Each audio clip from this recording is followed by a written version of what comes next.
Well, everybody, thank you so much for taking the time to show up today. This is the inaugural show that I'm doing with my good friend, Grammy-nominated producer Jacques Richmond.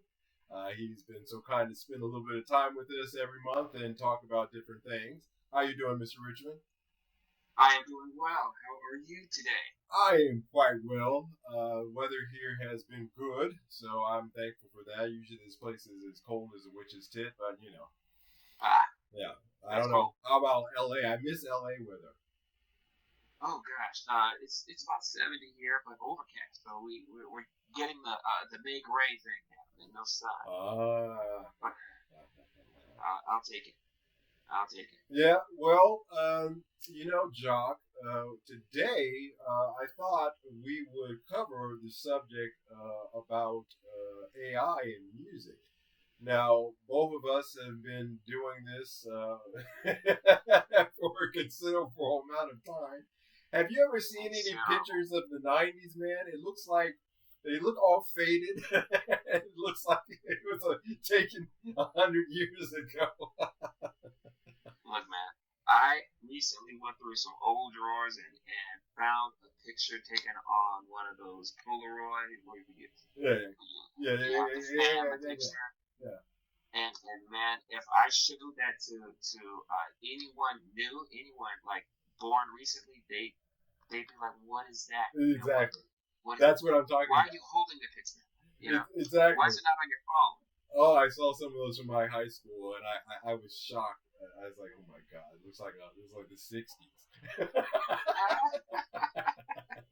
Well, we've been doing this for a while now, and we have to adapt to the changes. Now, I tell everybody the story about how you and I were one of the first beta testers for what ended up being, the premier recording software in studios these days with Motown. Do you remember that?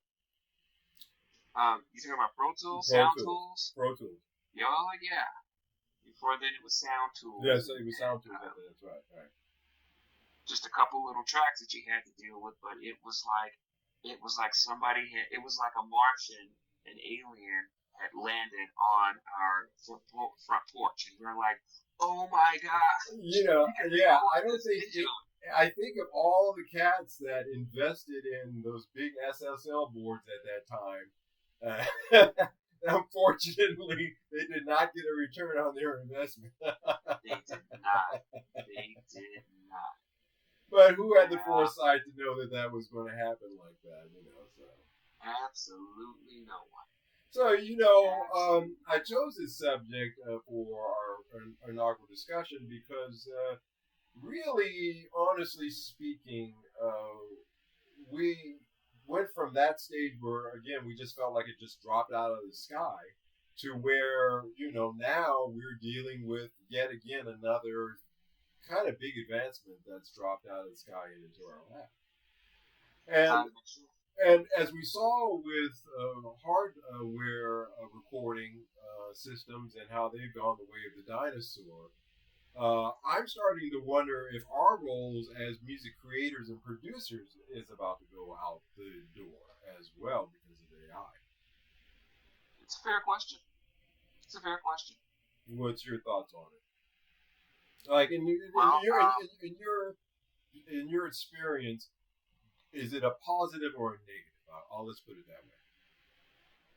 I think that it's a positive in that this is a tool. Okay. It's a tool, and if you approach it as a tool that can help make the process more efficient, then it's very helpful.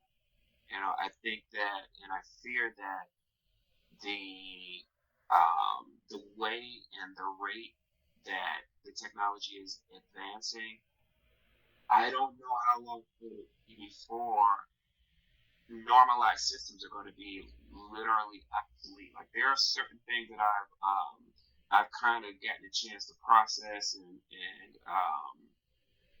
think about that what I would consider aren't replaceable.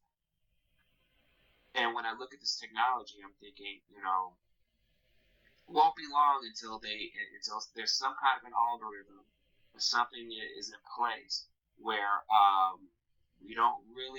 there won't be really a need for like the standardized systems anymore. So yeah, right now it's a tool. That's right. I at the moment, yes, going down the line is where I fear, because we saw back in, what was that, 2012 at the that big music festival they have there in California. What's that, Coachella? And how they brought the hologram of Tupac out to perform. Right. This is 2012. This is over a decade ago. And that technology at that time looked really fantastic. I mean, it was something to see. You can only imagine now how that is now. And then coupled with AI now being able to take his voice and use it to record a new song in the voice of that artist. Right. Which you could have a virtual Tupac album, which people would buy. You would think to yourself, oh my gosh, who would be dumb enough, or would you be interested in listening to an AI Tupac? However, with the AI Drake song, that had 1 million streams on it. Right. 1 million streams on it. From a creative, from the production side of it, we're quickly reaching a space where, and even from the performance side of it, what do you need those systems in place for? I mean, the only thing that I would say is irreplaceable at this point is the audience. It's the audience, but the creative process. How long is it going to be? It feels like we're on the clock. Yeah. Doesn't it? Yeah. I often remark that I feel that we chuckle and we laugh about the old hardware again that's obsolete now, mostly, for the most part. Although there is a renaissance in that. People are starting to see the value of that. And people like myself starting to rebel against software recording. But I still think that it's still now regulated to a niche. And yeah, the systems that you speak of, which we're a part of, a lot of those will be regulated to a niche. Now, what's interesting to me, though, is if you're talking about algorithms that can emulate voices and visuals, and they can write the songs, and they can create the songs. What does that mean for publishing? You ever think about that? I hadn't even thought about that. I hadn't even considered that. A tried and tested and true income stream for artists and for writers has always been publishing. Yeah. But if these things can create their own, can make their own creations, then that puts the control of the publishing back into the hands of whomever the companies are that are creating the songs. Literally, you'll be putting writers out of business. What do we need them for? Well, I can extend that out to the very artists themselves. Let's use an artist like Beyonce, for example. Well, if it's ruled in the courts that it's perfectly legal, since she signed a contract with a record company that enables them a certain hold over her image, and we know that that's part of the deal, and how it's disseminated out in the public, they can say, well, we can do an AI Beyonce album with a 3D Beyonce, for performing with maybe a live band behind her, and we can perform that show, not just her being in one location doing a show. We can do that show in several locations on the same night.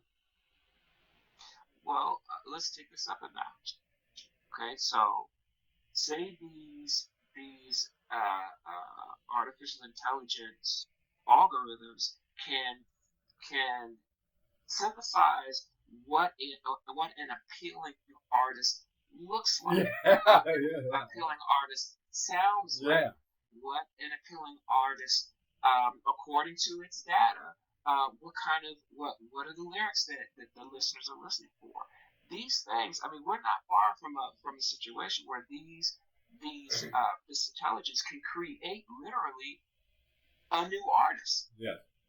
That is a complete. Well, this has shades. This is not new though. This is just because you think back to Milli Vanilli, for example. Now they were just an image, but the real singers were backstage, so to speak. Someone else, right? But now imagine if this thing, if we're a few years off from doing this, what do we need a Beyonce for? Yeah, what do we need to? They don't even need the Vanilli anymore. That's right. It'll create its own artist, yes. And these things have the potential of being extremely popular. Yes. You know. Well, that's good. So, the artist, you never have to worry about the show starting late. You never have to about the show getting canceled. You never have to worry about paying, entourage or per diem or anything like that to. That's right. You don't have to fly them in. You don't have to worry, about setting up the. There's for a record company, it's a lot of gravy on the plate, and you know how that. You don't have to worry about right. You don't have to worry about new material. Yep. These things can produce material. Like I asked one of the programs, I think it was Chat GPT or whatever it is, yep, to write a song about X, Y, and Z, and this thing spit the song out in less than 7 seconds. Yeah, I did the same thing. All of the lyrics. Yeah, I did the same so, thing. Yeah.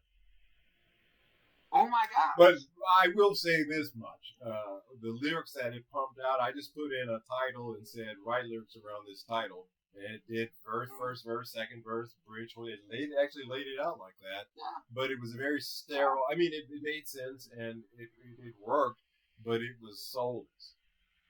That's the one thing.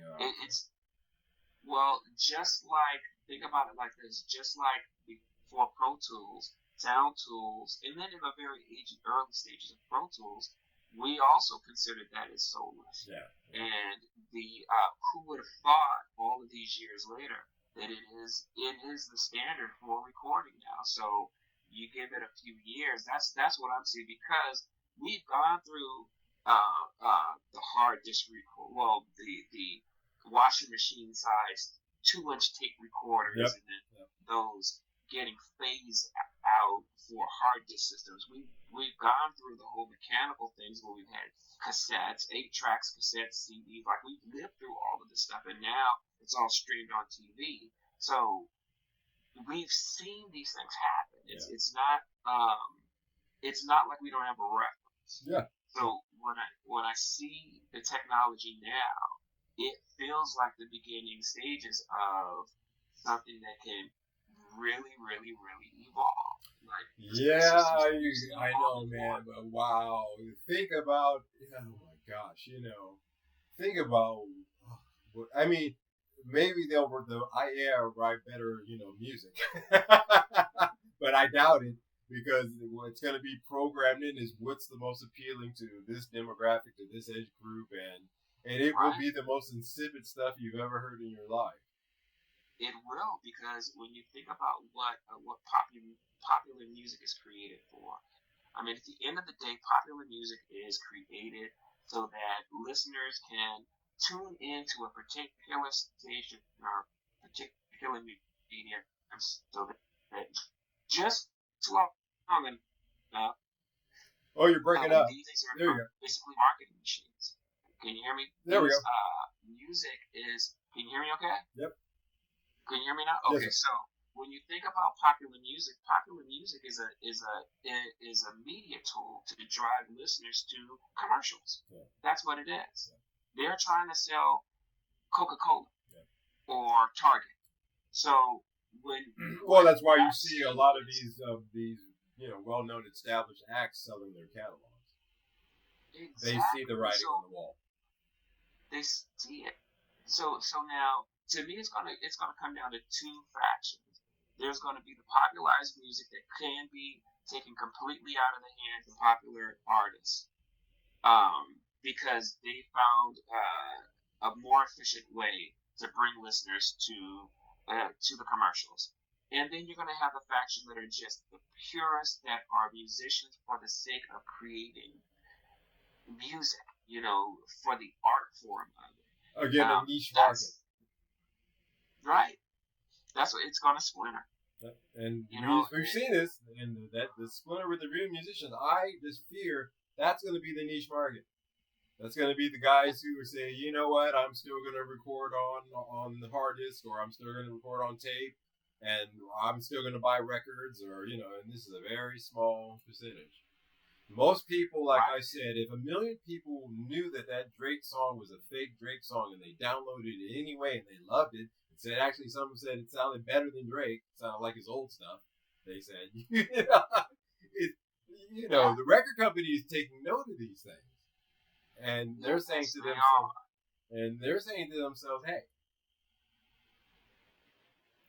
do we really need these people? Right. Maybe not. Right. We've got a more efficient way of doing what we need to do. We don't have to deal with the producers anymore. We don't have to pay them any royalties. We don't have to deal with the musicians anymore. We don't have to deal with any of the writers. We don't have to deal with any of those. So as a matter of fact, we'll shut our front doors and build a stone fortress around moat and everything. Right. And that will be the record company. So I think that this is an extremely, extremely, extremely important conversation that we had, and this is a milestone video because we'll be able to, and more so, the listening audience will be able to look back on this years from now and see was it true or was it not. And my money, if I'm going to put my pennies on the table, it's going to be in the direction of, I'm leaning more toward.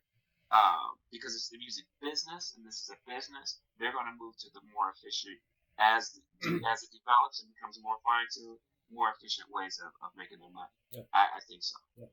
As long as the audience will buy it, like I said, and it's shocking to me. It's absolutely shocking to me. Sometimes I can't believe the fact that folks will just,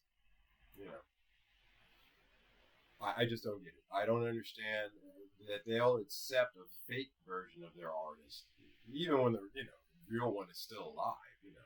That's gotta suck. If you're Drake and you're like, what the hell? Somebody released a song and you're listening to yourself and you're like, what?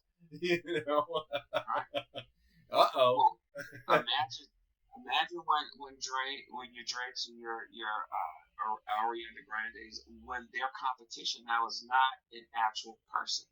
Imagine if it's a synthesized artist, and this is now what they're competing against. Yeah. And artists where they can do full shows with these. Yeah. So, can you imagine? And I'm looking back at the hit that the music business took when Napster came into its own, and the streaming came into its own. Because remember, these guys were making anywhere from $12.99 to $25 per CD. Those mechanicals, they were making truckloads of money. Because the artists were still only making 25 cents on the dollar anyway. Right. So all the rest of that went to the record company. Yeah. Right. They were doing $100 million deals on artists. And when the streaming thing came into its own, the music business took a huge hit. Yeah. So to me, it's not. I wouldn't be surprised if they moved to mediums like this to get their money back. Yes. I wouldn't be surprised. Well, yeah, like I said, it's a business, so they're in the business of, and so we'll see. I fear if I were to put my money and place a bet on the future, I would say it's going to be far worse than we can even imagine, because I couldn't imagine the fact of half the things that I can do sitting here in this room right now, back when you and I, when we were recording, working, and doing things, this technology that we have right now was, I couldn't even imagine.